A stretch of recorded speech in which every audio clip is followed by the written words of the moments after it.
Thérèse, elle veut être tout. Elle veut être toutes les vocations. Elle veut être prêtre, elle veut être apôtre, elle veut être martyr. Chut. Tout le monde est prêt? Noël Haussmann, bonjour. Pour vous présenter, je dirais que vous êtes religieuse du Saint-Cœur de Marie, une congrégation en Belgique. Vous êtes aussi docteur en théologie. Vous êtes directrice de la revue Vie consacrée. Vous êtes membre du comité de rédaction de la nouvelle revue théologique aussi, mais membre aussi du groupe des canonistes francophones en Belgique. Vous êtes l'auteur de plusieurs ouvrages, dont Nietzsche et Thérèse de Lisieux, parus aux éditions Beauchesne en 84. Différents livres aussi sur la vie religieuse apostolique. Thérèse de Lisieux, docteur de l'Église, chez Desclés de Brouwer, mais aussi ce livre-là, Il n'y a qu'un amour. Alors, au sujet de Thérèse, vous avez écrit « J'ai voulu comprendre cette compagne insolite. Alors, en quoi est-elle votre compagne? L'avez-vous comprise ou rencontrée plus en profondeur ?» Je disais que c'était une compagne parce que j'avais connu Thérèse de Lisieux de tradition familiale, si vous voulez. J'appartiens à une famille très nombreuse, catholique. L'éducation était chrétienne. Donc Thérèse de Lisieux, ça faisait partie du paysage comme d'autres. Mais aussi, il y a le fait qu'elle était entrée dans la vie religieuse très tôt. Et ça a été mon cas.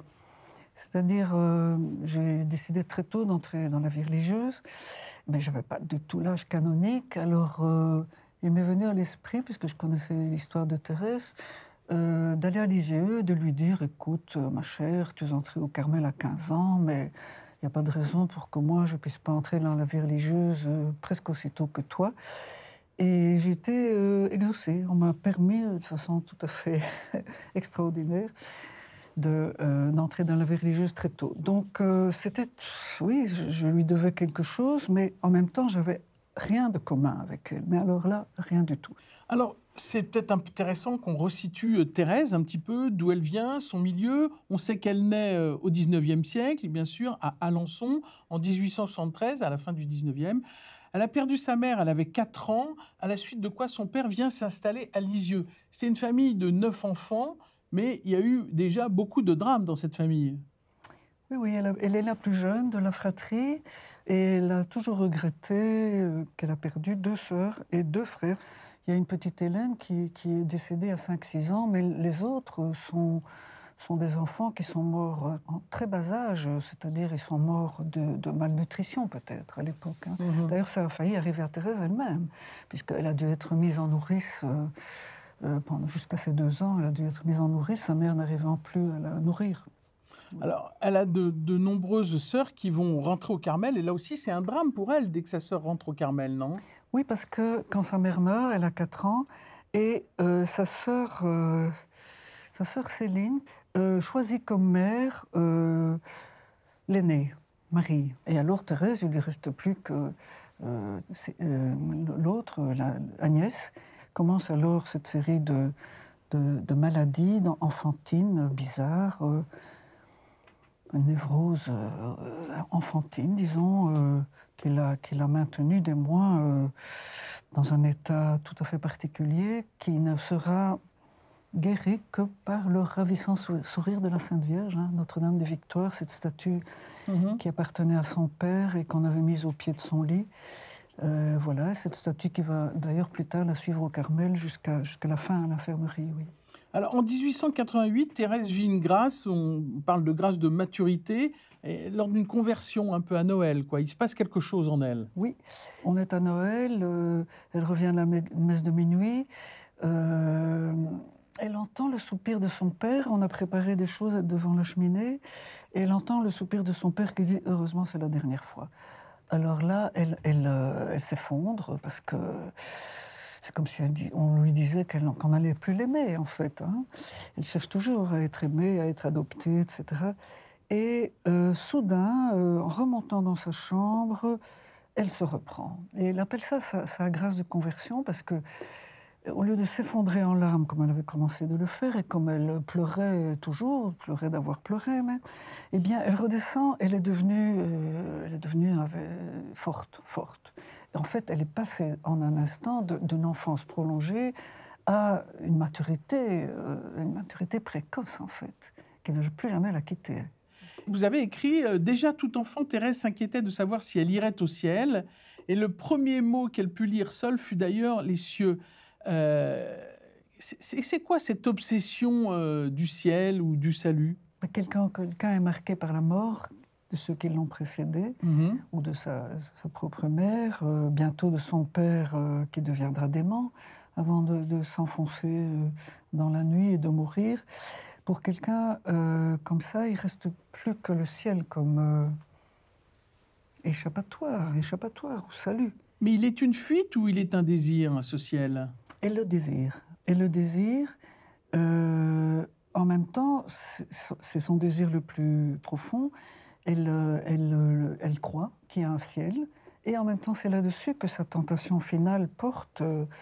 C'est-à-dire, est-ce que vraiment tout ce que j'ai voulu, tout ce qui m'attend est aussi vrai que ça? Et elle entend cette voix ténébreuse qui lui dit « Avance, avance !» Et tu verras que tu ne trouveras pas le ciel auquel tu te promets, mais la nuit est la plus profonde encore, la nuit du néant. Thérèse va demander une audience au pape, Léon XIII en 87, pour avoir justement cette autorisation de rentrer au Carmel. À 15 ans. Et elle a justement 15 ans. Après, on sait qu'elle mourra de la tuberculose à 24 ans. Donc, dans ce laps de temps, 15 ans, 24 ans, il va y avoir une vie, j'allais dire, extraordinaire dans l'ordinaire pour Thérèse. Une vie pas forcément si simple. On était déjà dans un milieu spirituel, une théologie sans doute très marquée par le dolorisme, la souffrance. Oui. Comment Thérèse va se situer là-dedans? Thérèse va entrer dans ce Carmel en jeune femme libre, en fait. Libre, et ça a été un travail pour elle, pendant tout son noviciat, de se déprendre de l'emprise de ses sœurs plus âgées, ses propres sœurs. Elle en a deux à l'époque qui sont au Carmel, plus l'énorme figure de Mère Marie de Gonzague, la prieure presque abusive qu'elle a connue et pour laquelle elle avait une vénération exceptionnelle, mais qui l'a aussi aidé à trouver sa taille spirituelle finale. Je dis toujours que Thérèse ne serait pas elle-même sans Mère Marie de Gonzague, qui était pourtant pas non plus un modèle d'équilibre, comme on l'a su par la suite. Donc c'est quelqu'un qui s'est tenu dans sa ligne. Et sa ligne, c'est Jésus. Voilà, c'est Thérèse de l'enfant Jésus. Dans toute son œuvre, c'est ce pas de citer Jésus, elle ne dit presque jamais Christ, c'est son Jésus. Et c'est ainsi qu'elle triangule en fait ses affections. Ces affections ne sont jamais des face-à-face mortels, en fait, où la petite Thérèse est écrasée par l'affection de ses aînés ou de sa prieure. Mais Thérèse se resitue toujours intérieurement ses affections à partir de Jésus. Ça, c'est quand même pour quelqu'un son point d'appui. Si jeune. Oh, oui, oui. Pour quelqu'un de si jeune, c'est quand même exceptionnel et qui a tant souffert aussi de chercher l'affection partout jusqu'à ce que finalement, faut le dire dans le trait, c'est qu'elle a toujours cherché sa mère perdue et finalement elle ne l'a vraiment trouvée qu'en la Vierge Marie. Elle vit en Dieu, j'allais dire, partout où elle est, quoi. C'est ça. Oui, c'est de ça. façon très simple. Extrêmement simple. Personne n'a jamais rien remarqué d'ailleurs, sauf quand même sa maîtresse de novice qui, au moment où on ne parle pas encore de maladie, elle fait un état de la communauté et elle dit « ça c'est la plus sage, c'est la plus jeune mais c'est la plus sage. Et c'est notre Benjamin, mais il a de la malice à faire, c'est pas moi, à faire rire une statue, mais en même temps une sagesse. Et c'est un ange de paix, c'est un ange de paix. Et dans toutes ces divisions de cette communauté, qui n'était peut-être pas plus exceptionnelle que d'autres. Dans toutes les communautés, il y a toujours des gens difficiles, des gens qui doivent endurer, des gens insupportables et des gens à supporter. Les surnuméraires dans son Carmel, elle n'a jamais eu droit de vote, puisqu'il y avait déjà 2 de ses sœurs qui votaient. Elle n'a jamais eu le droit de vote. Et Céline l'a obtenu plus tard, mais... Et donc c'était vraiment la sœur en plus, la sœur en trop, la sœur à qui on a fait la grâce de l'accepter malgré son jeune âge. et qui allait passer inaperçu dans les petits services ordinaires. Il y en a qui se disaient au moment de sa mort, mais qu'est-ce qu'on va écrire dans cette notice nécrologique? On n'a rien à dire d'elle, il n'y a rien à dire sur elle. Non, elle passait totalement inaperçue.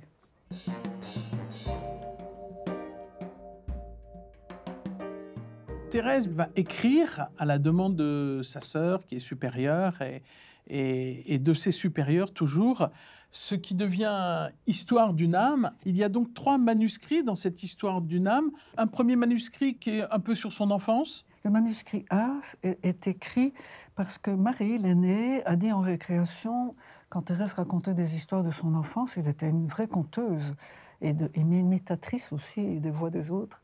Marie dit, il faudrait quand même que ça soit écrit. Alors Thérèse, à l'insu de tout le monde, écrit pour sa sœur Agnès, qui est alors sa prieure. Mais quand elle remet le manuscrit A, la première partie donc, de l'Histoire d'une âme, à sa sœur Agnès, pour sa fête priorale, elle est encore prieure, eh ben, Agnès le met dans son prie-dieu et ne le lira qu'un an plus tard. Donc ce joyau ne sera pas connu tout de suite. Thérèse, elle nous dit ceci dans le livre 1. « Je ne désire pas la souffrance ni la mort, cependant je les aime toutes deux, mais c'est l'amour seul qui m'attire. » Cette offrande consiste à dire qu'il ne suffit pas de s'offrir à la justice, comme on le faisait beaucoup en son temps, parce que la justice, elle s'arrête avec ce monde. Tandis que la miséricorde, s'offrir à l'amour, miséricordieux du bon Dieu, ben ça c'est pour tous les temps et tous les lieux. À la fin du manuscrit A, que je fus heureuse en écoutant les paroles qu'on lui a dites en confession. On lui a dit en confession que ses fautes ne faisaient pas de peine au bon Dieu. Le confesseur disait que le bon Dieu était content d'elle. C'est très important pour elle qu'on soit content d'elle. Que je fus heureuse en écoutant ces paroles. Je n'ai jamais entendu dire que les fautes pouvaient ne pas faire de peine au bon Dieu. Elle apprend ça. Et d'ailleurs, elle va reprendre cette phrase dans son le jour de sa profession. Elle demande au Christ, Jésus, de ne plus jamais l'offenser, ou au moins de ne plus faire que des fautes qui humilient l'amour et le rendent plus fort. Mais des fautes qui humilient l'amour et le rendent plus fort, c'est exceptionnel, ça, de penser déjà les choses comme ça. Donc, elle a pris ça, et donc, elle s'est offerte à l'amour, parce que l'amour méprisé de Dieu ne peut pas rester dans son cœur. Le cœur de Dieu est trop comprimé par son amour. Elle disait, il me semble que, il parle à Jésus, que si vous trouviez des âmes s'offrant en victimes d'holocauste, brûlées, à votre amour, vous les consumeriez rapidement. Il me semble que vous seriez heureux de ne point comprimer les flots d'infinie tendresse qui sont en vous. Si votre justice aime à se décharger, elle qui ne s'étend que sur la terre, combien plus votre amour désire-t-il embraser les âmes, puisque votre miséricorde s'élève jusqu'aux cieux. Ça, la miséricorde, c'est ce qui englobe tout pour elle. Ô Jésus, que ce soit moi, cette heureuse victime, consumez votre holocauste par le feu de votre divin amour. Elle était exaucée, en fait. Et quand elle propose à ses novices de faire elle-même cet acte d'offrande, il y en a qui hésitent. Et sa sœur Marie, l'aînée, elle dit « Moi, je ne veux pas m'offrir à l'amour. Est-ce que vous vous rendez compte de ce que vous faites ? Vous faire embraser, moi, ça ne m'intéresse pas trop. Hein. Je suis un peu derrière, là. Hein. Donc, il y en a qui ont bien compris que ça impliquait un consentement à tout ce qui allait venir aussi. Oui. Thérèse, effectivement, a été maîtresse des novices. Elle disait de son rôle « Je me suis trouvée forcée de pratiquer ce que j'enseignais ». Vous avez une petite illustration, d'ailleurs. L'amour se nourrit de sacrifices. Oui, elle est au lavoir avec ses sœurs. C'est comme ça qu'on faisait la lessive dans ce temps-là. Hein. Elle choisit toujours la place la plus difficile, c'est-à-dire la place où tout le monde vous éclabousse. C'est pas vraiment drôle, parce que les grandes lessives au Carmel, c'est les lessives des habits, des draps de lit, enfin, et tout le monde est occupé à brosser. L'amour se nourrit de sacrifices. Elle a un sens du sacrifice qui n'est pas pervers, en fait. C'est un sacrifice pour l'amour. L'amour demande qu'on fasse des choix, l'amour demande qu'on se mette à la place du plus petit, l'amour demande qu'on se tienne en récréation à côté de la sœur que tout le monde évite, que le soir on aille reconduire à sa cellule la sœur qui rouspètera à chaque pas, etc. Mais elle le fait avec une tranquillité d'âme et la certitude qu'en faisant ça, on ne va pas la valoriser, elle, mais Jésus sera content. C'est l'épreuve de la vie quotidienne. Oui. Et de la vie communautaire. Oui, parce qu'elle a vécu la vie communautaire de façon tout à fait sérieuse et c'était quand même une communauté en partie divisée, où il y avait beaucoup de rivalités, où il fallait éduquer les novices à la liberté intérieure, et puis les novices s'éduquaient différemment selon le tempérament. Donc il y en a une qui avait vécu, comme on dit, et qui venait d'un autre Carmel, elle l'envoie se défouler au grenier, à jouer à la toupie, alors que ce n'était pas du tout à l'époque ordinaire qu'on envoie les novices jouer. Mhm. Les novices, on les envoie travailler, non?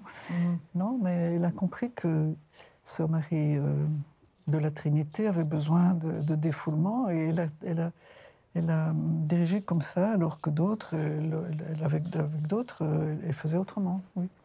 Elle a été intrépide dans beaucoup de situations, même des situations où le gouvernement du Carmel n'était pas à la hauteur de ce qu'il devait être, et on voulait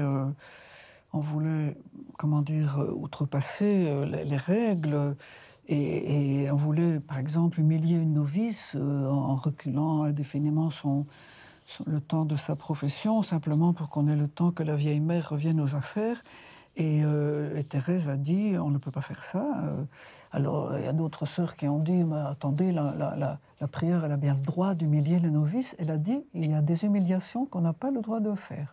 Donc, c'est quelqu'un qui voyait très très bien les manipulations possibles dans le gouvernement et dans les affections, mais qui n'avait pas peur de dire, quand on dépassait les bornes, même si ça devait lui coûter quelque chose. Elle savait bien qu'elle n'allait pas non plus grandir dans la hiérarchie de Carmel en faisant ça, mais sa hiérarchie était ailleurs.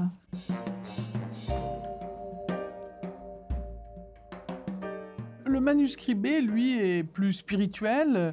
Le manuscrit B, c'est une lettre d'explication à Sœur Marie du Sacré-Cœur sur quelque chose qu'elle a compris dans une retraite. Donc c'est la fameuse séquence je cherchais ma vocation, dans l'Église, ma mère, j'ai trouvé ma vocation, je serai l'amour, ainsi je serai tout. Elle dit, en écrivant justement, c'est à Jésus que je parle, cela m'est plus facile pour exprimer mes pensées. Ma vocation, c'est l'amour. J'ai enfin trouvé ma place dans l'Église. Elle veut être tout.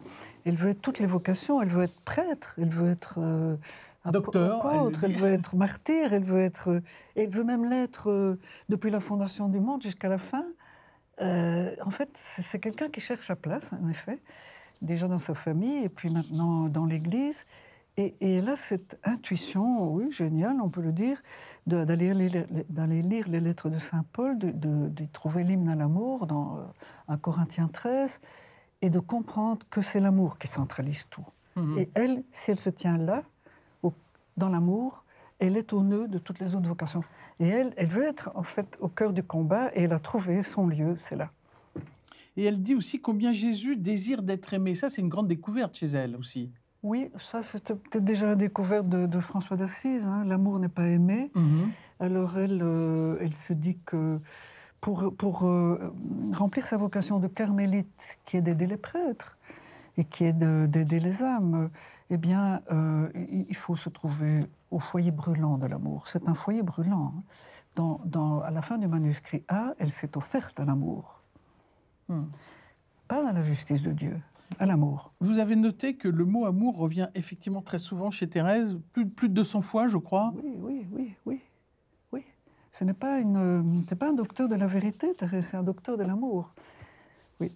Est-ce que c'est nouveau à cette époque de parler ainsi de Jésus? Oui, c'est nouveau parce que Thérèse a la chance d'avoir, à l'époque où entre au Carmel sa sœur Céline, elle a la chance de recueillir, venant du déménagement familial, des carnets noirs où Céline a copié tous les chants du serviteur d'Isaïe. Et donc, elle découvre cette source scripturaire qu'elle ne connaissait pas, parce que tout le monde n'a pas la Bible à cette époque-là. Et les carmélites, elles accèdent à l'écriture à travers les lectures de l'office divin.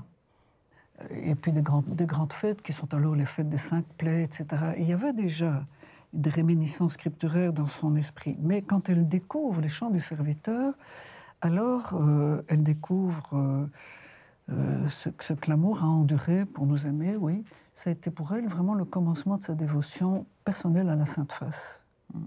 La face humiliée du Christ. Oui. Et découvrir aussi combien elle est aimée telle qu'elle est. Comme elle est, pas besoin d'être autrement qu'elle n'est, pas besoin de... Oui, pas besoin de chercher la justice, l'amour suffit. L'amour suffit.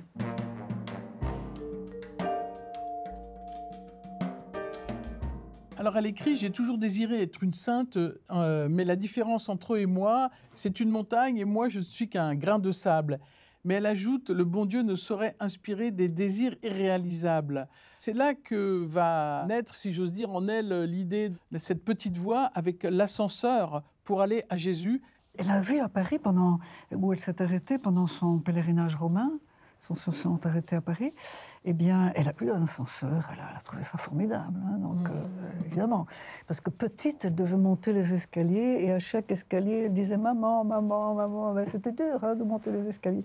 Mais maintenant, elle a vu un ascenseur. Elle a trouvé que cet ascenseur, c'était les bras de Jésus, qu'il n'y avait pas besoin de monter le rude escalier de la perfection, comme on disait à tout le monde à l'époque. Non, non, elle se laisser porter jusqu'au Père par les bras de Jésus. Eh bien, c'est la voie la plus courte, une petite voie, une voie courte, bien droite, qu'elle n'a jamais appelée une voie d'enfant spirituelle, contrairement à ce qu'on... Et que malheureusement, le pape Jean-Paul II, dans sa lettre pour le doctorat, emploie encore cette expression, mais ce n'est pas une expression de Thérèse, c'est une expression d'Agnès de Jésus dans les derniers entretiens, qui sont toujours à prendre avec plus d'esprit critique que le reste. Donc elle ne dit pas une voie d'enfant spirituel, mais elle dit une voie d'enfance, elle dit une voie bien courte, bien simple, une voie pour tout le monde, pour les petites âmes, dont elle est la première. Et les premières à qui elle a expliqué cette voie-là, ce sont ses novices et sa sœur aînée, Marie, qui a écrit ce manuscrit B. Oui. Alors justement, elle dit que dans son enfance, où elle a souffert avec beaucoup de tristesse, aujourd'hui, quand elle souffre, elle dit qu'elle en est heureuse. Non pas qu'elle aime la souffrance, mais c'est situé autrement, ailleurs. Oui. Elle dit « j'ai beaucoup désiré la souffrance, mais maintenant je ne la désire plus ». Et il y a cette phrase qu'on répète souvent d'elle qui dit « je choisis tout ce que vous voulez ». Donc, si j'ai désiré la souffrance, dans sa dernière maladie, elle dit maintenant que je souffre, je ne désire plus, hein, ça suffit. Mais puisqu'elle considère que son vrai trésor, c'est le Christ endormi dans la mort, hein, le Christ de la Sainte Face, pour elle, c'est le Christ qui repose les yeux baissés, puisqu'il faut avancer avec le Christ dans son effacement, je m'efface avec lui, et là, il dort dans la barque, hein, c'est une autre de ses expressions, il dort dans la barque, je ne vais pas le réveiller, je suis là avec lui, c'est tout. Elle cite effectivement très souvent la Bible. C'est impressionnant de voir comme elle la connaît, ça fait complètement partie d'elle-même, quoi. Exact, c'est une des forces de sa doctrine, c'est qu'elle a complètement appuyé sur une lecture de la Bible comme immédiate, si vous voulez. C'est-à-dire, par exemple, pour la petite voix, elle dit, je cherchais où j'étais, hein, où était ma place, etc. J'ai lu, si quelqu'un est petit, qu'il vienne à moi. C'est les proverbes. Oui. Alors je suis venue. Oui, c'était pour elle, ça. C'était dit pour elle. Ou bien, je les consolerai sur les genoux, etc. C'était pour elle. Donc, elle entend la Bible comme lui adressée immédiatement. Et de ce point de vue, elle est vraiment moderne. Jusque-là, d'abord, on n'avait pas un accès aussi immédiat à la Bible, mais en même temps, lire la Bible comme, pour moi, aujourd'hui, Non, c'était pas évident. Et d'ailleurs, elle s'identifie à beaucoup de figures bibliques. Elle dit le bon Samaritain, c'est elle. Pierre, c'est Pierre qui renie, c'est elle. On a dit Marie-Madeleine, c'est elle. C'est quand même une de figures privilégiées. Donc, ce n'est pas seulement une figure, mais elle est dans tous les lieux où le Christ lui parle comme immédiatement. Et en fait, elle cite le plus, pour le Nouveau Testament, c'est Saint Matthieu qu'elle cite le plus. C'est normal, parce que c'est celui qui était le plus utilisé dans la liturgie jusqu'à Vatican II. Mais en fait, sa structuration mentale, c'est autour de Saint Jean. Hein.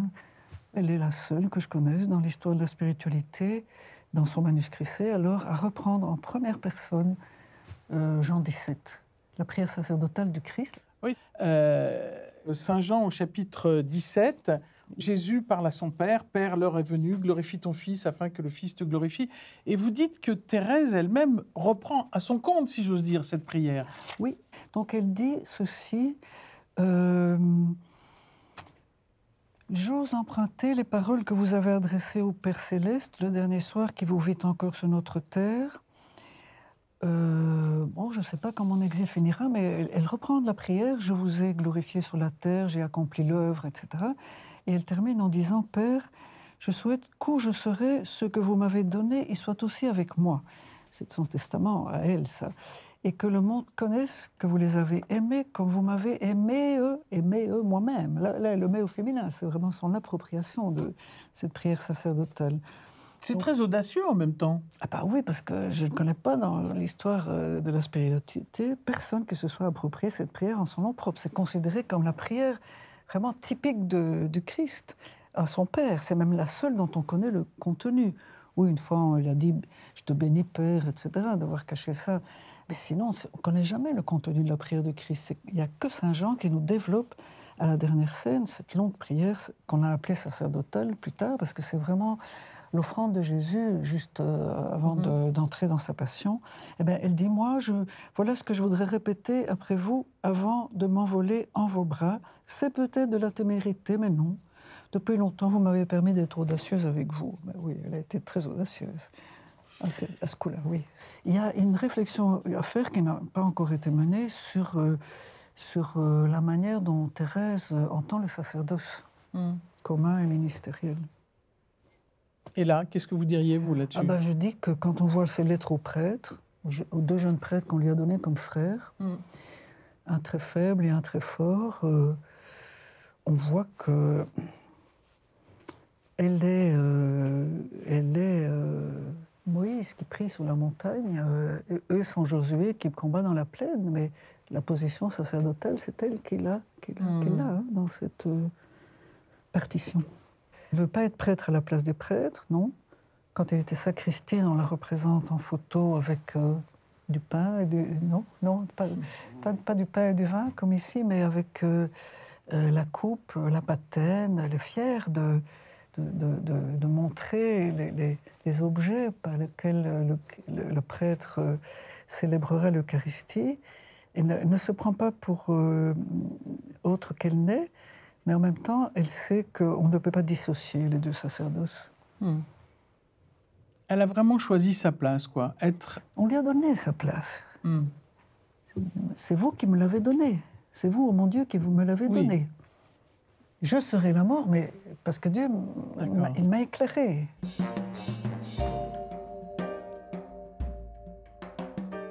Est-ce qu'on pourrait, pour terminer ce premier entretien, citer les derniers mots de Thérèse à la fin de sa vie, puisqu'elle va mourir donc très jeune, hein, le 30 septembre 1897. Je ne regrette pas de m'être livrée à l'amour. C'est ce que nous rapportent les témoins, spécialement Mère Agnès. C'est intéressant parce que elle termine sur le mot amour, disons comme ça, et c'était le cas de chacun des trois manuscrits autobiographiques. Il se termine sur le mot amour. C'est vraiment le motto de sa vie. Hein. Je ne regrette pas de m'être livrée à l'amour, dans l'acte d'offrande à l'amour miséricordieux du bon Dieu. Voilà, elle a scellé sa vie par cette phrase finale.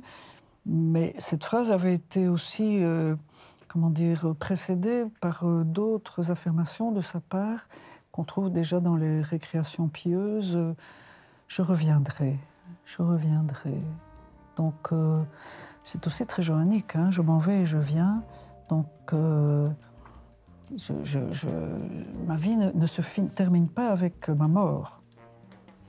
Alors gageons, Noël, que l'amour dont parle Thérèse soit celui qui nous envahisse aussi pour aller vers le Christ. Merci. Merci. Merci, Noël. Merci.